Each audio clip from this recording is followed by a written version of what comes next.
Welcome to the Steve Stine Guitar Podcast, brought to you by guitar-zoom.com. If you want to improve your guitar playing, keep listening. If you want to improve even faster, go to guitar-zoom.com, where you'll find all of Steve's premium courses, masterclasses, and memberships that'll help you quickly and easily improve your playing. Now here's your host, Steve Stine. All right, another really great thing to do with your arpeggios is to start expanding them a little bit to add in some other key notes, okay? Now, some of those notes might be something like the seventh, which is a really common thing for us to add into an arpeggio.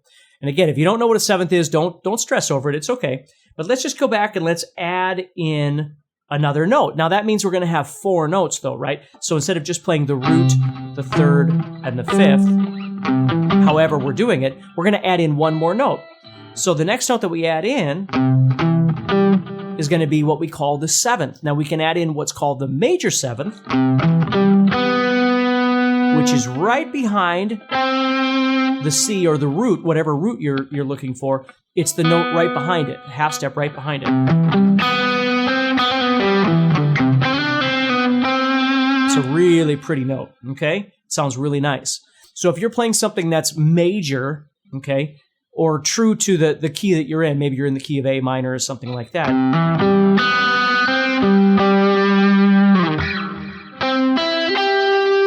So right there, I could go,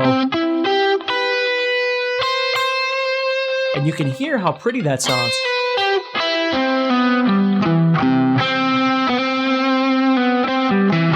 So that adds a really nice color into that. So if we were listening to the C chord being played, and we went,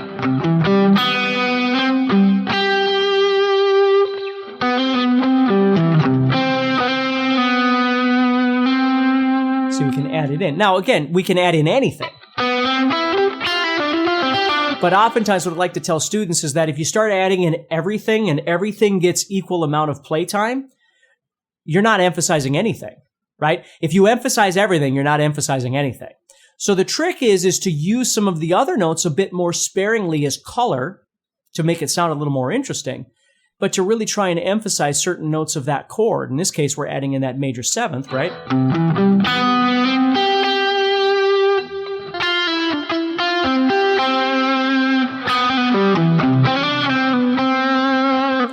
Sounds really nice. If you're enjoying this episode and you'd like to support the podcast, go to guitar-zoom.com and consider becoming a premium member. There are 3 memberships to choose from. VIP, which gives you instant access to a library of short but powerful courses as well as new bite-sized lessons each month. There's also Play Songs that gives you step-by-step lessons so you can learn to play your favorite songs fast. And finally, there's Masterclass, university-level training on everything from soloing to music theory, from blues to home recording. For more info about these memberships and all the premium courses available to you, go to guitar-zoom.com. Now back to the podcast. Now we could do the same thing over a minor chord. Remember, all we have to do to make this minor is to drop that second note that we're playing, which we call the major third, back a half step to become a minor third. Right? Now, when we do that, though, we're going to get a really weird scale doing that, okay? But it can happen. We can have a minor chord with a major seventh on top. It happens. And it does sound a little unusual. So what we might want to do is take this C chord that we're playing, and instead of playing that major seventh, we're going to drop that back a fret and play what we call the minor seventh, which makes a more bluesy sound.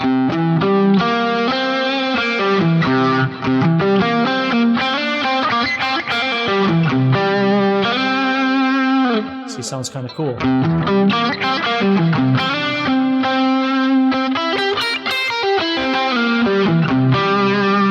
And then we get what's called, in this case, it'd be called a C7, which you've probably played before, like a C7, right? C dominant 7.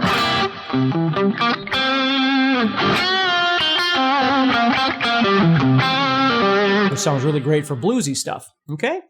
So this is a seventh that we would probably use more with that minor sound. So now if I went back to that C and made it minor, that's a really common sound for us.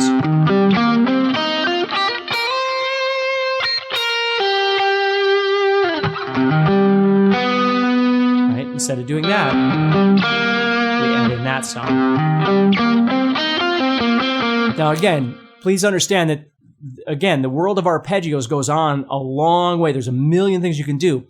So right now, I just want you to understand that starting off with those major and minor ones are a really great place to go.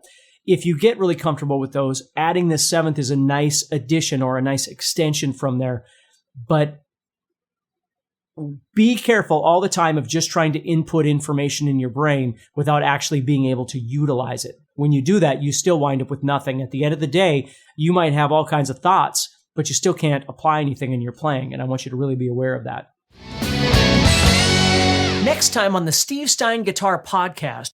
Now, the next thing we're going to talk about is scalar string skipping, and that's really when you're playing your scales and you're trying to create what I call intervallic movement, okay? You're trying to do something that sounds a little more interesting than always just going when you play. You're trying to create larger intervals. Well, one thing you can do is skip strings, right? Or skip notes, I should say. But if you skip enough notes, you're going to wind up actually skipping some strings. Hey, Steve Stine here from GuitarZoom.com, and thank you so much for listening to this podcast. If you enjoyed this episode, can I ask you a favor? Please subscribe, leave a review, and share it with a friend. Your feedback means more to me than you'll ever know. And be sure to check out my YouTube channels where you'll find over 1,000 videos to help you with your guitar playing. Thanks again for listening. Stay positive, keep playing, and keep having fun. If you'd like some help with your guitar playing but you're not sure how to get started, go to guitar-Zoom.com and look for the Help Me Choose survey. By answering a few simple questions, you'll get Steve's personal recommendation of the perfect course for you. All this and more is available for you at guitar-Zoom.com.